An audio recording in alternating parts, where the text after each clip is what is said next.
Audio Jungle.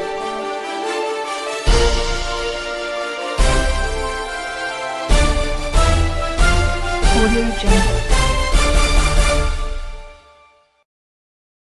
Good afternoon. On the national news from Babagbagede Imo Television, I am Maurire Rabila Lawa. First, the headlines. House of Reps issue warrant of arrest on CBN Governor, AGF, 17 others. Shetima justifies 15 billion naira budgeted for his official residence, says Peter Obi suffering from post-election trauma. ECOWAS Court orders Benin government to pay Sunday Igbo 20 million sefa.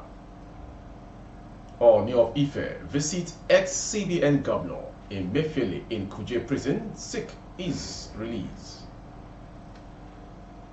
On sports, Super Falcons 11 others qualify for tournament in Morocco. The news in detail. The House of Representatives Committee on Public Petitions has issued a warrant of arrest for the new Central Bank Governor, Olayemi Cardoso, the Accountant General of the Federation, Oluwatoyin Madei, and 17 others after they refused to honor the committee's invitations to address inquiries regarding their operations. This followed the adoption of a motion by lawmaker Fred Agbadi at the committee's hearing on Tuesday, December 5th. Moving the motion, Agbadi said that the arraigned warrants had become inevitable following the attitude of the invitees. He said that the parliament worked with time and government officials had been invited 4 times but failed to respond. He said the government officials should be brought to appear before the committee by the Inspector General of Police through a warrant of arrest after due diligence by Speaker Rep. Tajuddin Abbas. In his ruling, the chairman of the committee, Michael Iram, said that the IGP should ensure the CEOs were brought before committee on December 14. Earlier, the petitioner, Fidelis Uzowanem, said the petition was anchored on the Nigeria's Extractive Industry Transparency Initiative report of 2021. According to Uzowanem, the report was a summary of the transactions in the oil and gas industry for 2021, which 90 could be challenged. Vice President Kashim Shettima has responded to recent criticisms from Peter Obi, the Labour Party presidential candidate in the 2023 election. Stanley Onkwocha, the spokesman for the Vice President Shettima, addressed Obi's remarks, defending the administration decision to spend 15 billion naira to renovate his boss's residence in Lagos and Abuja. Obi had questioned why the government planned to spend a lot on renovating the edifices while budgeting a paltry 5 billion naira for student loans in the country. In his statement released on behalf of Vice President Shettima, Onkwocha responded to Obi's comments, denouncing what he termed as a series of misguided attacks and falsehoods directed at the administration led by President Bola Ahmed Tinubu.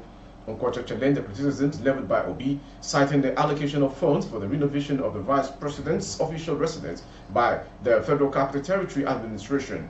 He clarified that the project was initiated and funded during the administration of former President Goodluck Jonathan and was later renewed by the current FCT Minister Nyesom Wike due to its long-standing abandonment.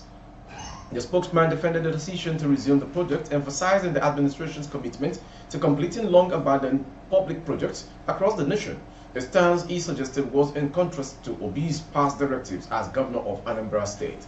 Onkwocha also disputed Obi's comparison between the allocated budget for the vice president's residence and salaries paid to the university professors, asserting that the administration prioritizes the welfare of educators and educational infrastructure despite challenging economic conditions.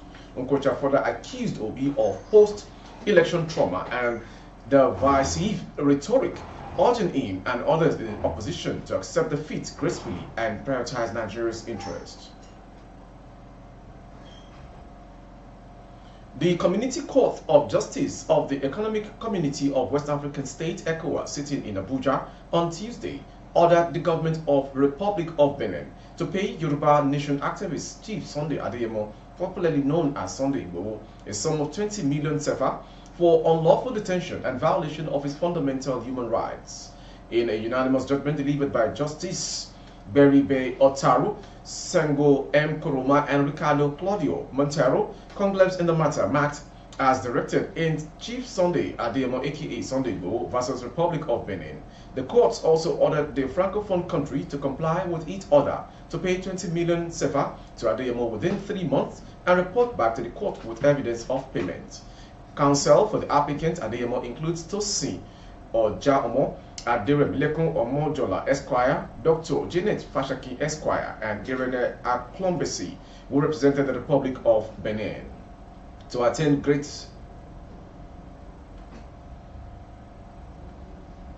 the Ooni of Ife, Obadeye Eniton Ogunsi Ojaja II, on Tuesday visited the embattled former governor of the Central Bank of Nigeria in Kuje prison, Abuja. The monarch joined the list of influential Nigerians seeking the release of the former Apex Bank chief, who is behind bars for his inability to meet his 300 million naira bail condition. The Ooni was at the prison twice to visit Emefiele, information gathered. The first time was in early afternoon. He left after and returned 4 hours later to continue with his discussions with him. The monarch had very lengthy meetings with Emefiele. Emefiele was last month arraigned on the 6 counts charge bordering on procurement fraud by the Economic and Financial Crimes Commission, EFCC. He was accused of using his position to confer a corrupt advantage on Sadu Tuyaro, a staff of CBN, by awarding a contract for the procurement of 43 vehicles worth about 1.2 billion naira between 2018 and 2020. Prior to his arrest and arraignment by the EFCC, Emefiele had been in the custody of the Department of State Security, DSS, for over 4 months. However, when the DSS released him, he got rearrested by the EFCC. Emefiele had pleaded not guilty to the amended charges and was later granted bail in the sum of 300 million naira, as well as 2 sureties in like sum, both of which must have certificates of occupancy and titles of properties within the Maitama district in Abuja. He was also mandated to deposit all his travel documents with the registrar of the court, with a warning to remain within the Abuja Municipal Council. The former CBN governor was unable to meet bail conditions and is remanded in Kuje correctional facilities until 2024. As part of anti-smuggling drive in Yoltai, Nigeria Customs Service Federal Operations Unit Zone A has seized 9 trailer loads of 50-kilogram foreign bags of rice, 1,926 cartons of frozen poultry products, and 18,100 liters of premium motor spirit. The seizure, alongside other items worth 872 million naira, was made from smugglers in Ogun State. The customs unit also impounded a Toyota Highlander with an ingenious concealment of suspected bags of foreign parboiled rice at Ijebu-Ojore, Ogun State. It also arrested 11 suspects in connection with some of the smuggled giants. Other items include 376 bales of used clothes and 337 pieces of used compressors, as well as 3 40-feet containers containing 3,838 pieces of used tires, 13 used vehicles to Kumbo, and 396 cartons of frozen fish.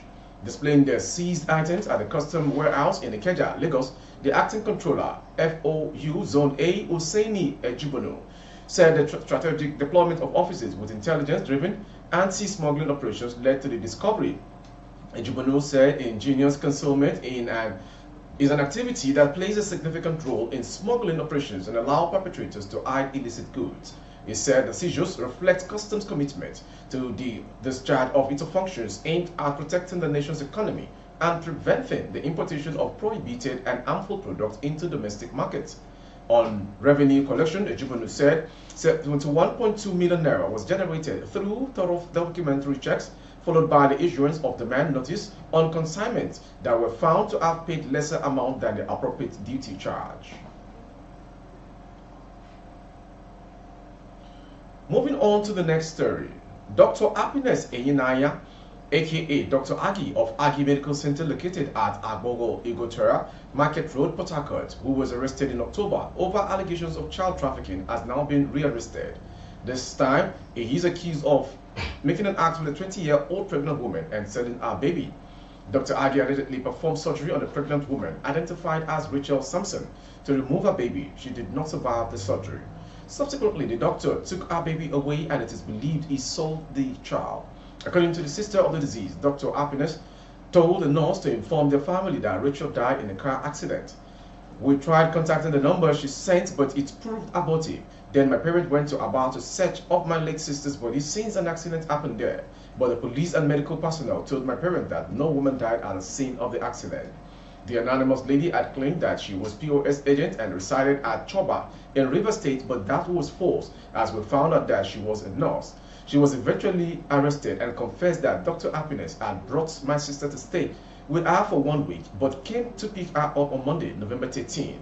2 days later, he called the nurse and told her that my sister died while he was operating on her and instructed her not to tell the family. He ordered her to blacklist our numbers. We weren't even aware that Rachel was pregnant, and we never took her to the doctor's hospital. The nurses who worked with Dr. Happiness were questioned, and they admitted to being present when the doctor performed surgery on Rachel, killing her. Lastly, on sports. The Super Falcons of Nigeria on Tuesday defeated Cape Verde 2-1 in the second leg playoff of their qualification game for the 2024 Women Africa Cup of Nations WAFCON. The Nigerian female national football team progressed 7-1 on aggregate, having won the first leg 5-0. With their win, Falcons have booked a place at the tournament built for Morocco next year, ensuring the team has now qualified for every edition of the WAFCON since it started in 1998 in Nigeria. Apart from Nigeria and the host nation Morocco, 10 other teams have also booked their places in the tournament. The countries that have also picked their qualification ticket for WAFCON 2024 are the defending champions South Africa, DR Congo, Tunisia, Ghana, Botswana, Algeria, Mali, Tanzania, Senegal, and Zambia. Nigerian players are dominating the list of most valuable African players ratings, and as expected, Victor Osimhen is estimated to be the most valuable of them all. According to information, Victor Osimhen is currently valued at 120 million euros, which is the highest in history for an African player. Osimhen commends a spot at the top of this exclusive list, setting the bar for his African peers and confirming his status as not only the continent's most valuable forward, but also the most valuable player overall. The next player, Mohamed Salah of Egypt, is valued at 65 million euros, which means he is far less valuable than Osimhen, emphasizing the huge disparity in market value between the top two strikers from Africa. Another striker from Nigeria, Victor Boniface, and Guinea's Sahu Guirassy are tied for third position among all forwards in Africa. These two players are valued at 40 million euros. With the sports story, we've come to the end of today's national news. Before we go, some headlines. House of Reps issue warrants of arrest on CBN governor, AGF 17 others. Shetima justifies 15 billion naira budgeted for his residential home, says Peter Obi suffering from post-election trauma. ECOWAS courts orders Benin to pay Sunday Igbo 20 million cefas. Ooni of Ife visits Ex-Cbn governor Emefiele in Kuje prison, 6 is released. On sports, Super Falcons 11 others qualify for tournaments for Morocco. For update of our broadcast on YouTube, our handle is Babagagede Imo Television. Kindly subscribe and click on the notification bell. Select option all to access all of our broadcasts. On Facebook, Bagede Imo with Alawi Adebayo. Please like and follow the page. For other placements of goods and services, coverage of events and function, please dial the phone number streaming on your screen. Thank you for watching. I am Momodu Rebila Lawa. Audio Jungle.